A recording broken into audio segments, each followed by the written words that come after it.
Hey everyone. Today I have the pleasure of speaking with Rob Fajardo. He's the founder of Leave Normal Behind. Their mission is to help others become the best version of themselves and create things that matter. He has also been featured in Forbes, Inc. magazine, Everpedia, and iHeartRadio, and currently is a national account executive at Movia, generating millions of impressions by combining mobile billboards and technology for brands. Welcome. Thank you, Colton. I appreciate you for having me on. Thank you for following up too. No problem. It's a pleasure to have you here and hear about your journey. So, to get started, before we get into Leave Normal Behind, we would love to hear about your journey leading up to the moment you discovered your purpose. Could you share your story from your early years to that pivotal moment? Yeah, that's a good question. So I think purpose, either comes all at once or kind of incrementally. For me, I think it was incremental. My first dream was playing professional sports. And, that's kind of where my journey started around like 3 years old. I'm from New Jersey. I grew up a Mets fan, but of course, know the Yankees. I was born in New York City. And so from a young age, I didn't even know it at that time, but I understood influencer marketing. And I remember being really young and watching Mike Piazza and Derek Jeter and thinking to myself, people would listen to Derek Jeter and Mike Piazza just because they're Derek Jeter and Mike Piazza. Hmm. And I was like, when I grow up, I want people to listen to me too, and I want to use what I'm saying to benefit them in a positive way. And then I thought, well, I'm athletic. I'm going to be like Derek Jeter and Mike Piazza. And then that's kind of where my sports dream was born, where at first I thought that sports was going to be the vehicle that I used to create a platform of positivity. So there's the next, 16 or 15 years of my life. Played on all the AAU teams, played all the sports, but all came crashing down. In high school, I I I didn't perform the best. My high school coach wasn't a fan of me. I had a little bit of a chip on my shoulder. I went to this preppy high school in central New Jersey.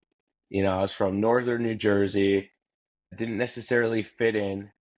And I was also playing AAU. So I guess one of the moments that where I first learned about leaving it all behind was it was my junior year. In junior year is when you could get recruited. July 1st is the first time Division One schools could reach out to you. And I had been super committed to this dream. I didn't drink, I didn't smoke, I didn't sleep out, I got good grades. When kids asked me what I was doing, I was like, I'm going to play pro, I'm going D1. And I would get made fun of for that, being that confident in myself. And the way it works is you have your high school team and then you have your travel AAU team where all the scouts go. So I was actually on the third best baseball team at that time in the country. Wow. But in my high school team, I rode the bench. And it was this weirdest feeling of having your dream ripped away from you because the only way you could get recruited is by playing. But also in sports, you often need an advocate to help you get to the next level. And oftentimes that's your coach or a recruiter or someone. Hmm. And so my coach wasn't my high school coach wasn't an ally of mine. He didn't do anything to support me to get to the next level. He didn't believe in me. And at that time, I didn't know about manifestation. I didn't read personal development books. I didn't have emotional intelligence. I didn't understand quantum physics. And so I was just getting invalidated. My swing started sucking. I started not performing. I started, you know, just underplaying, and I lost all my opportunities. I'd taken an unofficial visit to UVA at that time. I was getting lightly recruited by them, University of Virginia.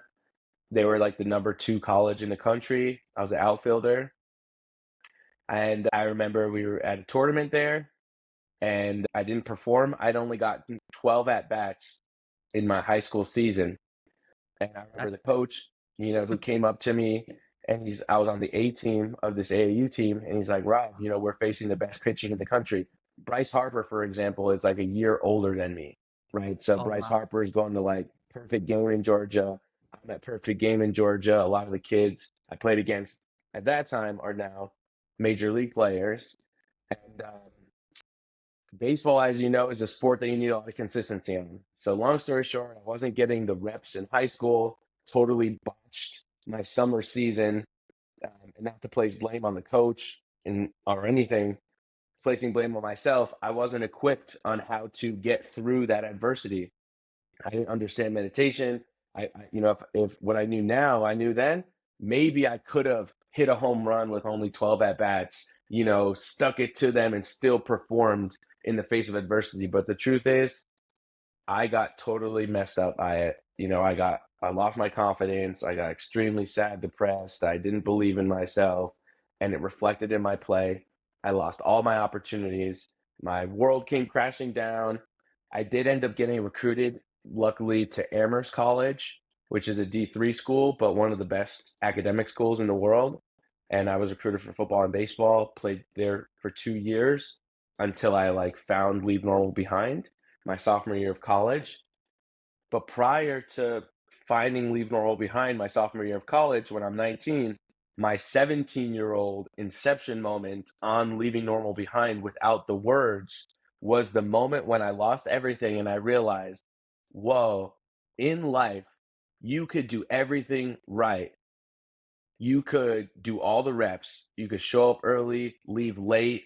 You could keep your mouth shut and not stand up for yourself because you think you need this person to help you out, right? To get you to the next level. You could do everything right. But I remember thinking, if what you desire in life requires someone to give it to you, whether it's a promotion, a job, in this case, it was a scholarship.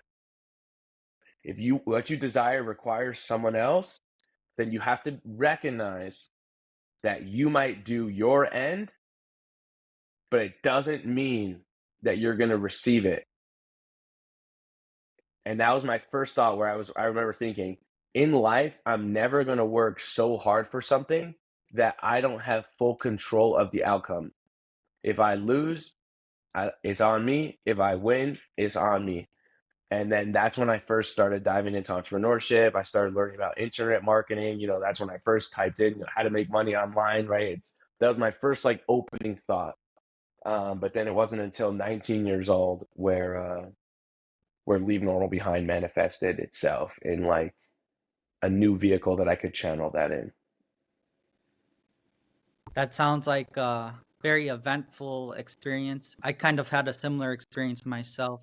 When I, So before I was in supply chain, I wanted to be a Michelin star chef. I followed my dream to do that. I ended up getting trained by somebody that worked at the French Laundry. I'm not sure if you know of that restaurant, but it's like one of the top restaurants in the country. And I just, every day I went into work, basically got crapped on. So it took a while to get through that, but I found my mission. Really appreciate that. let's go, bro. What'd you find as your mission in that moment? I mean, I think in life you're always adapting, so it changes over time. But currently, my mission is to help other people find their confidence. Let's go. What are you doing that, bro? I appreciate you, Colton. Thank you. Going off of that, how would you recommend people start living a purpose driven life if they're feeling lost in the sauce? That's a great question. So when I was feeling lost in the sauce, the universe brought me this book called Start With Why by Simon Sinek. Have you heard of it or read it before? Yeah, yeah. Yeah. So that's usually where I advocate for people to start, is you have to start with our why. And the way that he frames it in the book is he created this thing called a golden circle. So it looks like a bullseye, so it's a circle with three rings, basically. And the outer ring is what, the middle ring is how, and the most center point is why. And what he says is that most people can tell you what they do and how they do it, but they can't tell you why they do what they do. And you often see that when you walk around. People say, "What do you do for work?" etc. But when you take the time to ask yourself, "Why am I doing what I'm doing?" then you open up the realm of possibilities for the what and the how to fall in place. And that's what he says. He said, when you start with the what you do and how you do it, you're not necessarily going to get to the core. But if you start with the core, what he says is leaders actually start with the core, and then the rest of it is fuzzy. The what and the how, they don't necessarily know how they're going to do it or what they're going to do, but they know why they're going to do it. So for me, when I started thinking through this, I recognized that my why, the thing that vibrates with my purpose, is inspiring myself and other people to become the best version of ourselves, give back, love, create things that matter, and encourage others to do the same. So I recognized that was my why. I didn't know how I was going to do that or what I was going to do about it, but I started there. So if somebody's lost in the sauce, ask yourself why you're doing what you're doing. Or another proxy question that I've used successfully for many people at this point is, and it's a question from Alan Watts that helped me out, a philosopher. And he said, if money was no object, if money didn't exist, what would you do every day to make you happy, satisfied, and fulfilled? And I walk people through that exercise. The most common answers people will say, all right, I'll travel. But that's not really it. It's good to play around, but then I'll say, cool. So now you're traveling. You're in Brisbane one day, Phuket the next day, New York City the next day, you're traveling. But what are you actually doing in those cities? Like, are you a tourist? Are you creating something? Are you eating food? Are you meeting people? And so that would be the next question. If somebody's listening, they're feeling lost in the sauce, and if you say, what's your why? And they don't know the answer, well, then start with the what would you do every day to make you happy, satisfied, and fulfilled if you didn't have any obligations? You didn't have to go to work. You didn't have anyone pulling you in any direction. Take like 30 seconds to play this game. Would you be hanging out with friends? Would you be hanging out with family? Would you be creating something, watching something, etc., etc.? And then that's a good place to start, because then the next question is asking yourself, well, then how do I design a life that could enable me to like do what I just said I'd want to do if money didn't exist, right? So those two questions have helped me out a lot. Thanks for sharing that. Another saying that I know that goes along with that, if your why doesn't make you cry, then it's not big enough. So you Mm, have to take time to reflect and true. really dig deep on what that why is for you. Yeah, 100%. Did you find your why, or how did you find your why? I did some self-reflection, and some people also say like you should help people that you're 2 years ahead of. Hmm. Um, and I wanted to reflect on my previous journey, Man, to help people on theirs. that's awesome. Thank you. Going to your previous experiences, what are some key takeaways that you had in your journey from working with the Blue Market, marketing for Red Bull, Pro Founders, LNB TV, that could help founders of today in their businesses? So yeah, Blue Market was an influencer agency I worked at for a couple months. A friend of mine founded it, and then at that time, Kevin Jonas from the Jonas Brothers was the co-CEO of that company. So we worked together in New York City for a couple months. That company had access to like 300 million users online, and we would run these influencer campaigns and then work with brands to get them app downloads. And what I learned professionally from Blue Market was the ability to rapidly scale and make things go viral. And I ended up using that knowledge like 2 years later when I helped make fidget spinners go viral. That's like kind of a success story with we didn't get as much success as we could have. We didn't get the patent on it. We passed on it, and we probably could have made a couple $1 million, and instead just company made a couple six figures, and I made a couple thousand. So that's what I learned from Blue Market, was this idea of rapidly distributing messages. Founders was an incubator that helped build with Gerard Adams. He had sold Elite Daily for 45 million to the Daily Mail like 2 or 3 years earlier, and we were building this incubator in Newark, New Jersey, to help founders go from seed to scale. And that was a Mhm. good experience because I learned about the startup ecosystem more, investors, funding, curriculum. And, the thing I'm getting better at is consistency in creating content. I think the best thing for founders, if I was to share, and it's a message to myself, is, we live in a creator economy. If you're somebody that has a desire to share a message, to increase your influence, then you need to learn how do you create content consistently in a way that resonates with you Mhm. in order to stay relevant, but not comparative. Not looking at yourself and saying, oh, they're so much better than me or they're doing it, but more so maybe looking at other people and drawing inspiration from them and then figuring out like how it could work for you. Worked with a couple of brands and done events and activations and things like that. And I found that if you could be someone that is authentic and anchored in your values, then you're going to attract people that believe the same as you. And then that builds community. And then you get support, you get teammates, you get allies, you get business partnerships. So, There's really no that, downside of creating content, um, right. because it connects you with a whole new network. Say somebody is afraid of posting because they think somebody's gonna leave a bad comment. How hmm would they overcome that?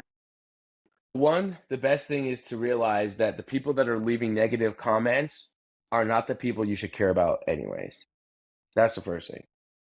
Like, if you had to choose who a fan could be or who a friend could be, you're not going to choose that person that's not supporting your efforts. So that's the first thing. Getting over the desire to be accepted by this person. That's the first thing. If you're able to do that, then you open yourself up much more greatly to being your authentic self because now you're not worried about being validated by people who don't matter. And another good thing is asking yourself, would that person come to my funeral? Hmm, If that person wouldn't come to your funeral and doesn't care if you died or not, why do you care what they're saying? exactly. If somebody would come to your funeral, that still doesn't mean you have to listen to them because sometimes our friends and families give us the worst advice possible. But at least listen to them a bit longer than you would, someone's comment on Instagram or social media. Dismiss those people way quicker than you dismiss your family and friends. That's firstly, recognizing that they're not that important. And two, I'll share this framework that I learned from this guy Charlie Rocket. He used to be 2 Chainz manager, and now he does this whole dream tour. Him and I lived together in Calabasas actually for a couple Oh months. wow. Yeah, and I learned some solid things from him. And we have a YouTube interview, Charlie and I. If you type in Charlie Rocket and Rob Fargo, we did an interview together.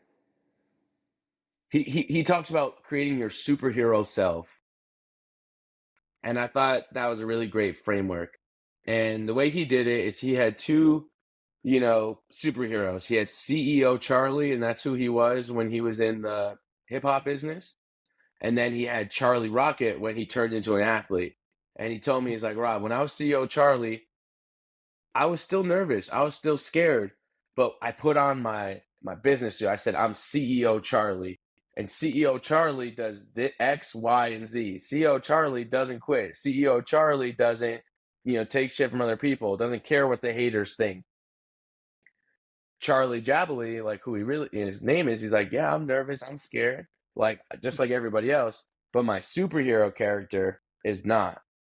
And then when he transitioned into being an athlete, he's like, I call myself Charlie Rocket. You want to know why? Because he was running a marathon, and he's like, I call myself Charlie Rocket because rockets start off slow and then they go fast, like Mm. me. And so that helped him be, embody that character. So if you're a content creator, think about an alias that you can create or a personality that you can create and almost try to act in the way that that character would act. Of course, it's a derivative of who you are, so you're not being fake, it's still a part of you, but using that framework to say, when I'm creating content, when I'm doing this podcast, when I'm out in public, I'm not me. I'm a version of myself, and that version behaves XYZ, shows up XYZ. And so that's what I would share with people if they're feeling nervous to post. I would think about a character that they could create of themselves in order to gain more confidence. Great. And then going off of that, so like say you create a character, how do you like put that into place, like activate Mhm. it so you have those different Mhm. capabilities? That's a good question. Mirror work is really important. I think standing in front of a mirror and talking to ourselves is one of the best ways to anchor in our beliefs because we have an opportunity to look at ourselves, how we stand, how we look, how we talk when we're saying certain things. I know when I've done mirror exercises, I'm like, I'm strong, I'm beautiful, I'm compelling, I have attention, I Yeah. love what I'm doing. You can look in the mirror and you could tell if you looks like you're lying to yourself. Yeah. And staying there and getting comfortable being uncomfortable until you notice your demeanor change is what I would advocate for. And it might not take seconds, it takes a couple minutes. When I lived in Australia for a couple months when I was studying abroad, and I met this Indian chieftain called Bobby Running Fox. And he had this mirror, and it was this big, just enough for your eyes. And he would have us look into the mirror, and so you could just see your eyes. And your eyes are your gateway to your soul. So you can see just from your eyes what you really think about yourself. And when you're talking to yourself, you can see it's the craziest thing if you really believe it or not, just by how your eyes look. And so I would advocate for people to do these mirror exercises. Talk to yourself in the mirror and watch how your eyes change. Watch how your demeanor changes if you practice this and give yourself love and grace. Don't think about if you look weird. Who cares? You're doing it for yourself. If it's helping you get better, you're not hurting anybody in the process. Who cares if it looks weird or feels weird? Because when you get the benefit from it, you're not going to care how weird it felt. You're going to be appreciative that you feel You more tried. confident, you're embodying it, and you grew from the experience ultimately. There's no way you go through that experience and end up worse than when you first started. Very deep experience. Thank you for sharing that. I wonder if they sell mirrors for just your eyes over here. Yeah, that'd be Um, cool. let's dive deeper into Leave Normal Behind. In the video, you stated one of the reasons you started the movement is because of this quote. The average person dies before 25 and is buried at 75. Could you tell us what this quote means to you and why people should join the movement? That's awesome. I appreciate you watching that video. Yeah, around when I was 19 years old, I'd read this quote from Ben Franklin, which had said, the average person dies at 25 and is buried at 75. And what that meant to me is this idea that before 25 years old, most people are compromising on their life. We're giving up on our dreams. Somebody tells us our dreams are unrealistic or it's too hard, or they say, you have all these skills, you should do this. You'll make money, you'll have a family, you'll be safe and secure. And they're not wrong. But what ends up happening is that your inner spark, your Christ consciousness, your inner flame, it almost goes out before 25 years old. And then you end up living the next 50, 60, 70 years as a shell of yourself. It doesn't mean that you're going to end up disheveled, without a home, and in poverty. And that often is the worst part about it. That's actually why I think it's one of the most insidious, evil things is you get trapped by comfort. You get trapped by complacency. When you give up on your dreams, like so many people have done, you don't end up living the shittiest life. You still get a house most of the time. You still end up having a family. You go on some trips and some vacations. You have moments of happiness and you think that's the way life is. I have moments of happiness and joy, but it's all fleeting. I can look forward to the weekend, but back to work on Monday. And you think that that's what life is. You think it's okay to live a life where it's not really that good. It's just kind of okay. Mm. And when you're So, leaving normal behind, it's the opportunity to design a life of joy, even if it's difficult. Have curiosity over comfort. Explore the unknown versus what you know.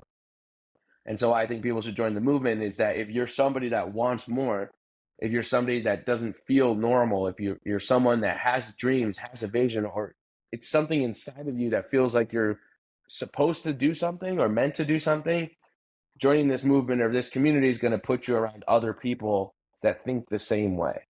And ultimately, that's beneficial. You know, you get to meet more friends, better opportunities for business, and then we host events so you get cool experiences too. thanks for sharing that. Yeah, I definitely fear complacency. Um, and people definitely should do the same. Yeah, Because you're only here a short time and you need to live to your full potential. for sure. So I also believe in manifestation and envisioning success. One of your favorite quotes by Socrates is, "If you ask big questions, then you will get big answers." Can you explain what this means to you and how to activate your subconscious mind to increase your vibrations? Yeah, it's a great question. So Socrates is, a Greek philosopher. And what he says is that our brain is a tool that's used and we program its outputs. And that when we ask ourselves big questions, our brain will go to work on finding the answer. The problem is people ask themselves small questions. What do I got to do today? Where do I have to go next? People ask questions about things that's right in front of them. So it's like we're a squirrel that's just lost in the minutia. But if you look at people who are in their purpose or who are leaders or who have influence or impact, they're asking themselves questions that you can't figure out in one day. Oftentimes, they're questions over a lifetime, or at Mm. least more than just the moment. Right. And so when you ask big questions, you put yourself in a space to receive the answers.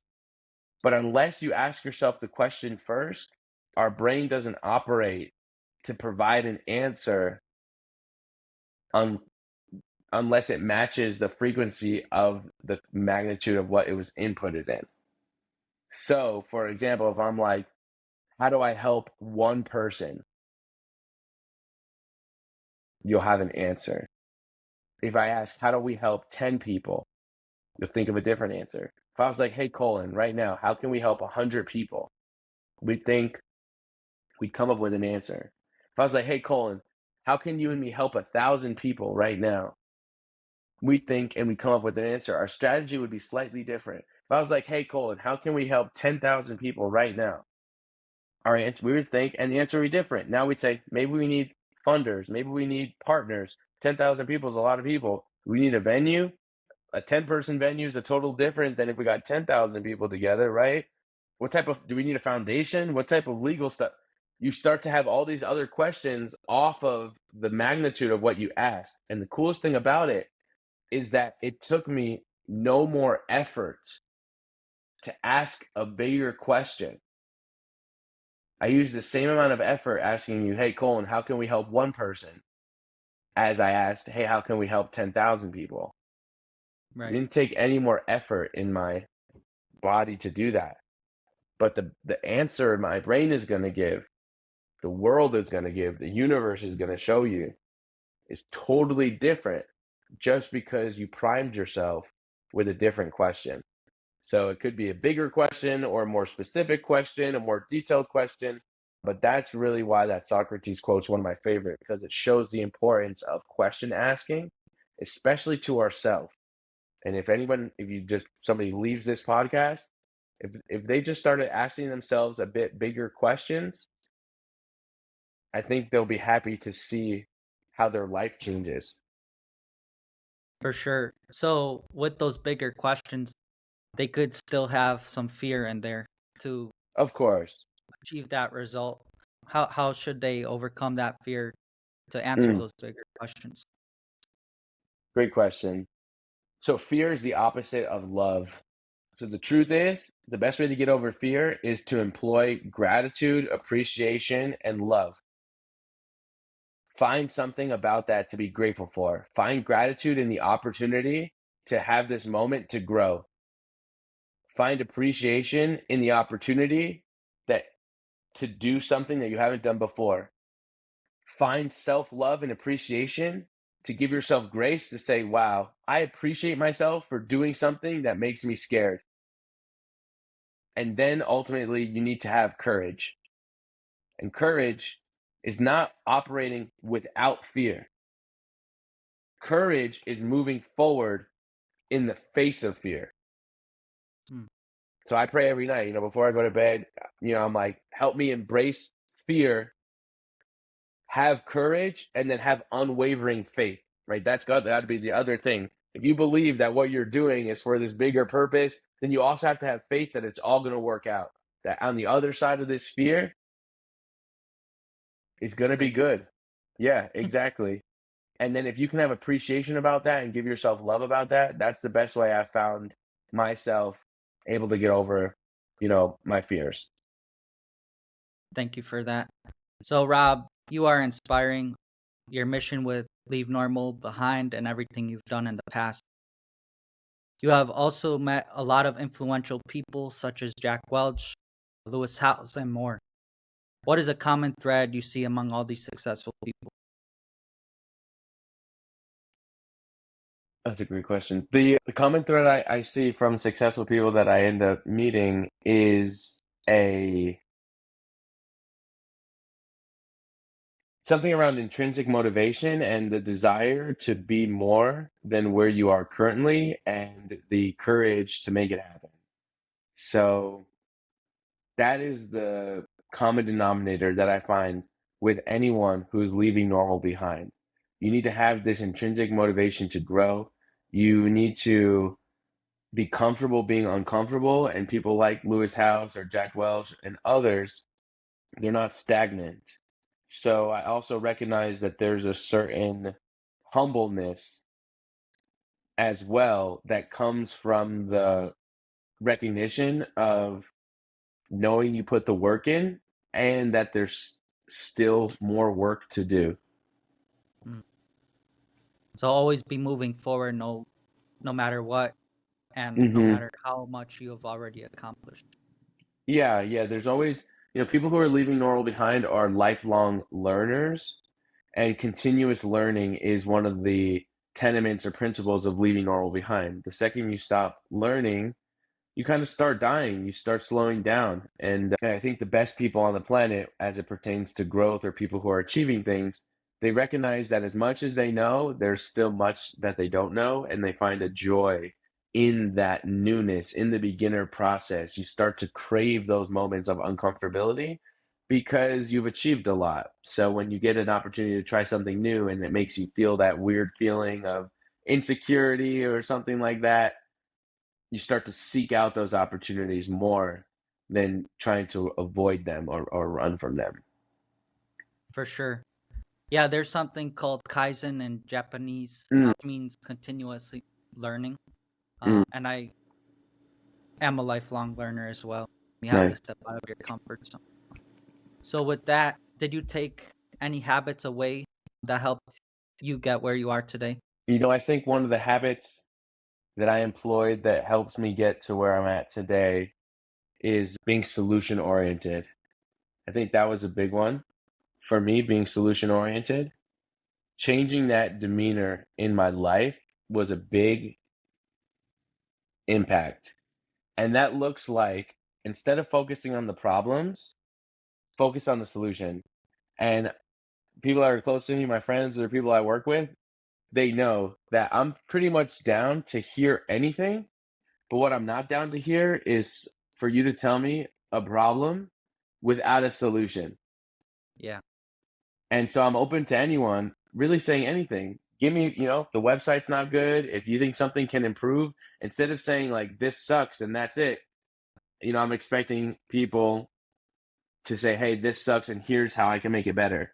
And so that's also the way I go about in my life. If I want to work out more, if I want to read more, if I want to be better, I don't just focus on the problem and just stay there. I'm going to think a bit about it all the way to the end.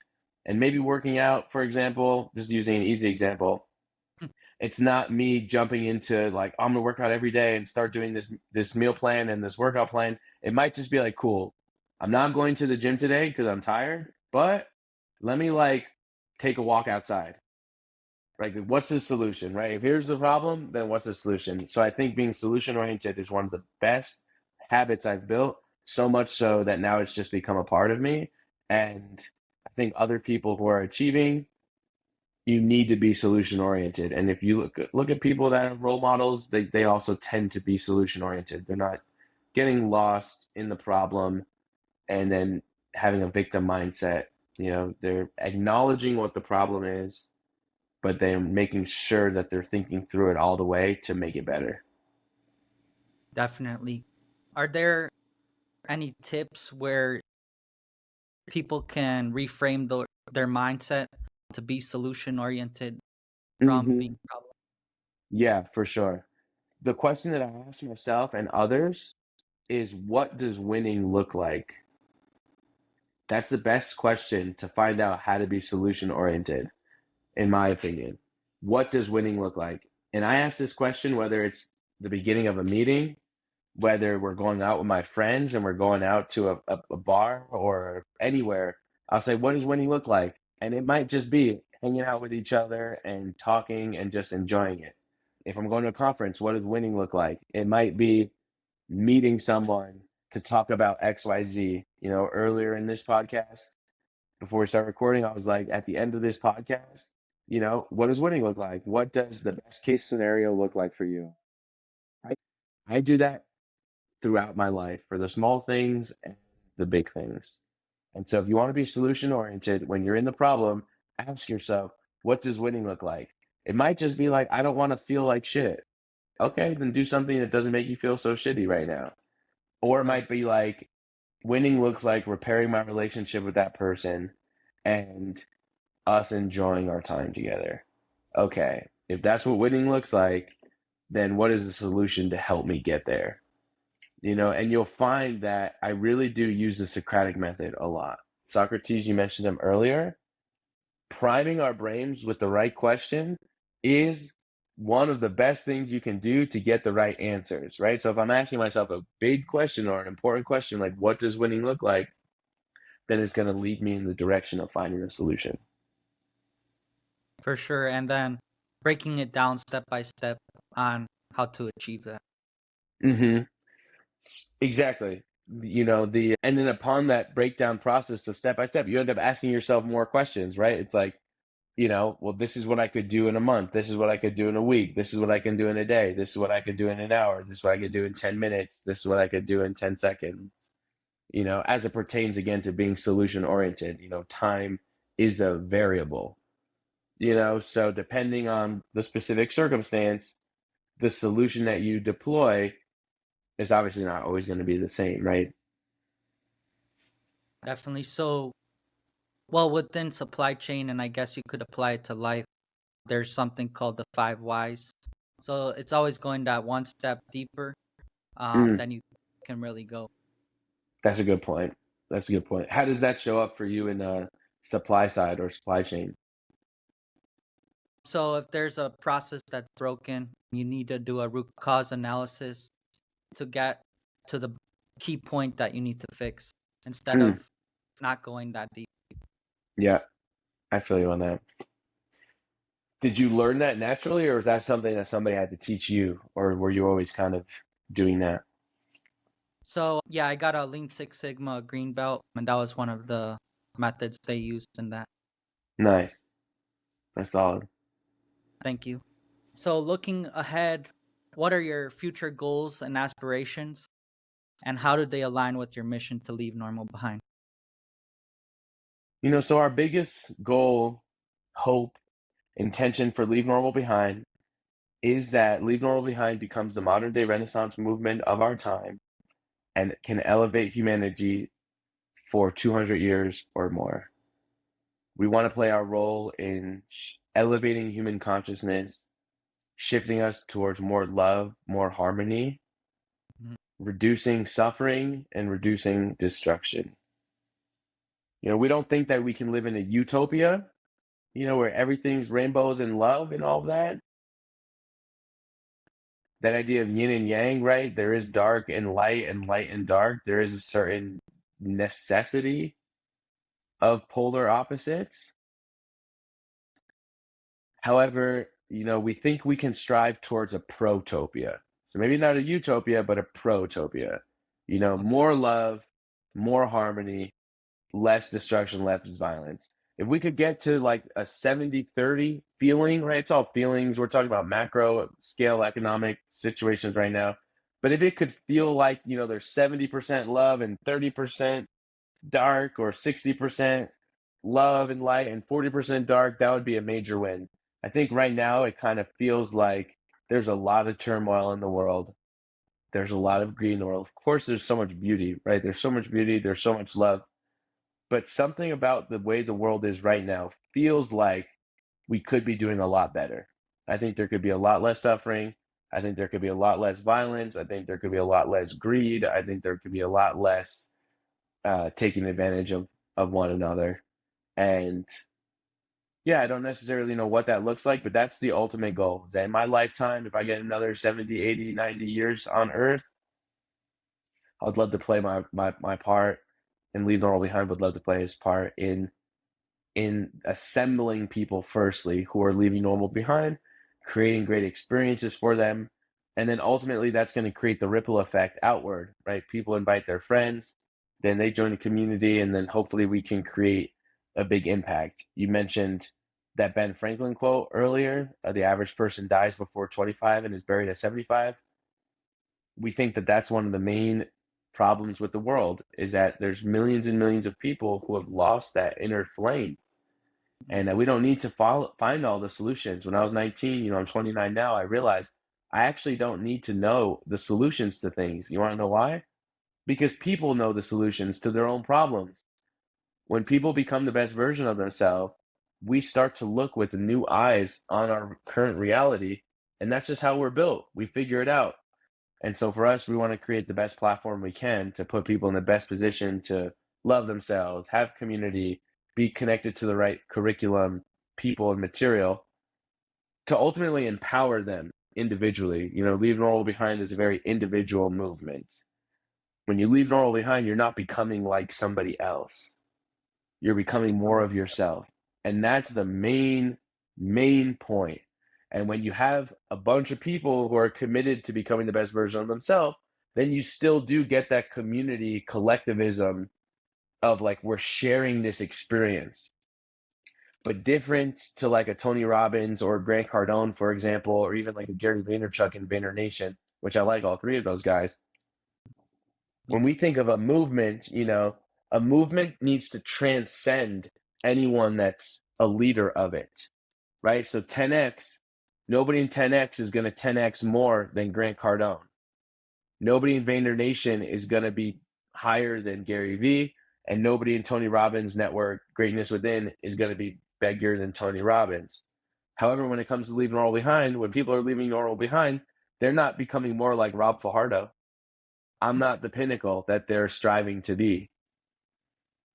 I'm just a reflection of maybe encouraging them to be more of themselves. And that's why we have people that are relatively much more successful in life than me, materially, let's say, because they're not becoming like me. And I think that's the beauty. So that's the big mission, to create a movement that can impact the world for 200 years or more, just like the Italian Renaissance did, elevate humanity to love more, be more kind, to be more harmonious with each other and the world around us. Wow.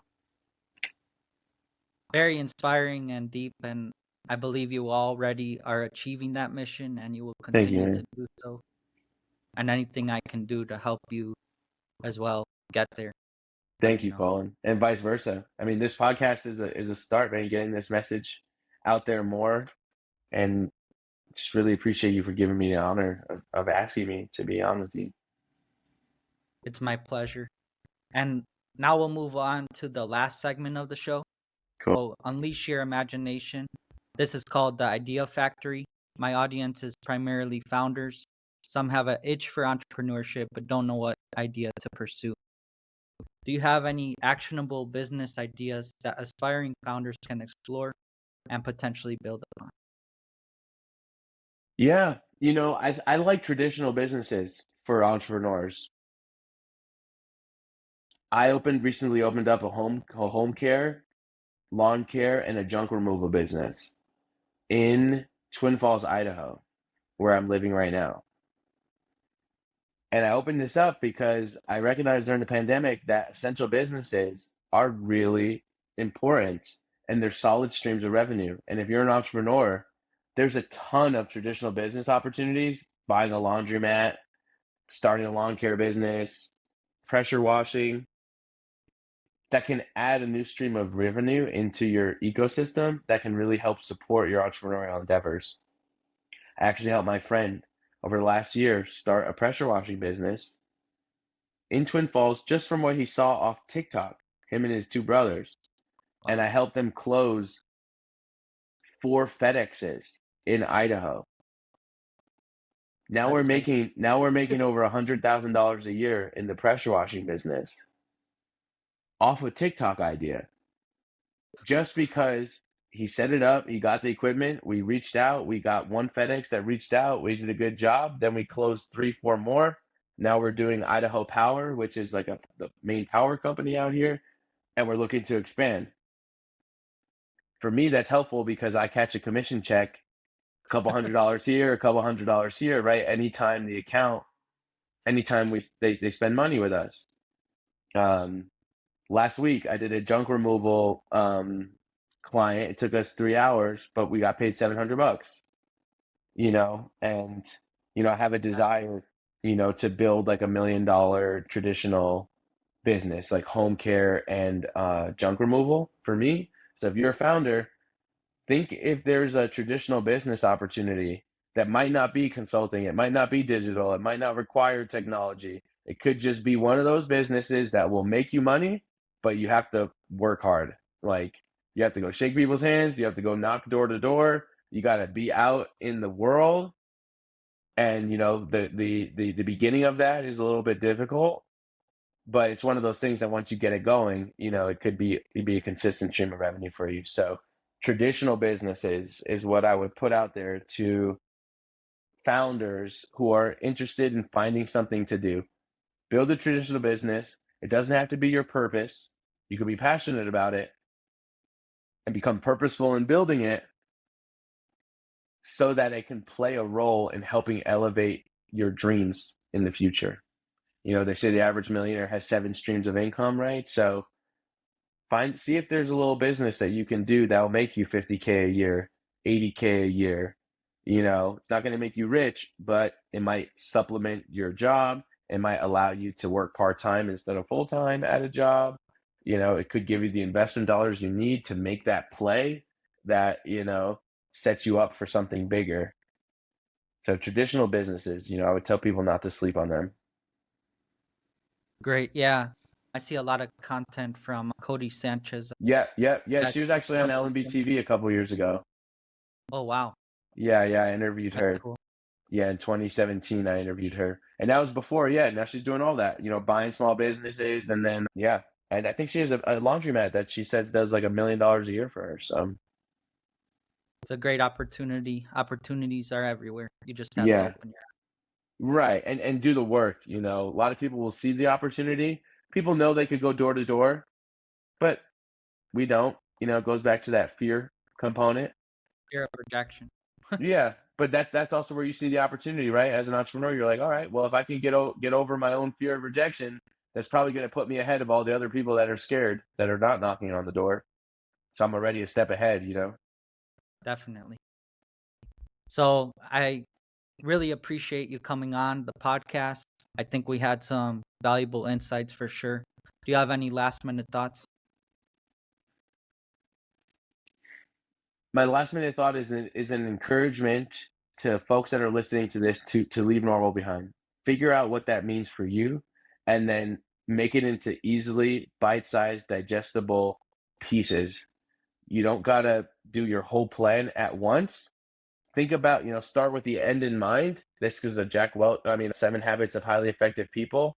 Start with the end in mind and work your way backwards. And then do that thing that you need to do now that'll get you to where you're going. Don't get lost in trying to figure out the next thing to do. Really take the time to figure out what's your ideal situation that you would love to be achieving or live in, and then work backwards from there. That's going to give you a much better path of direction on when you set up what the ideal version is and working backwards than not really knowing what you're doing and then trying to do the next step in front of you. You're not going to have as clear of a vision. And remember your why. If you remember why you do it, then the what and the how are going to fall into place. So that's really important. And then, of course, lastly, if you'd like Leave Normal Behind, reach out to us on Geneva. Download the Geneva app. It's a new app. It's a social audio app. We host rooms there every week. That's where our community is. That's where you get information on our events. And we're hosting a retreat in Ecuador. So there's founders that want to be in a beautiful luxury villa setting with about 25 to 30 other people. It's all you can, everything's paid for, all inclusive. A little bit pricier, it might be like 1,500 to 2K. But if you're somebody that is, an entrepreneur and wants to invest in yourself, I would say reach out to us about that. Very limited spots. They're going fast, and When it's is it? happening January 2024. So one of the women in our network, her great grandfather was actually the president of Ecuador in like Wow. 1946 or 1948. His name is Galo Plaza Lasso, and he stood for democracy and caring about the people, and he helped Ecuador rise in their economy. And so they're fortunate enough to own this really beautiful villa estate property. It's like 16 villas. And so we're bringing thought leaders, entrepreneurs, founders, spiritualists for this 4-day, 3-night retreat experience with an extended 1-week opportunity where you basically get to bring anything you want to create. You'll have isolation time, community time. You get the juice, the exercise, the Reiki, the yoga, the fitness, the hiking, the fun.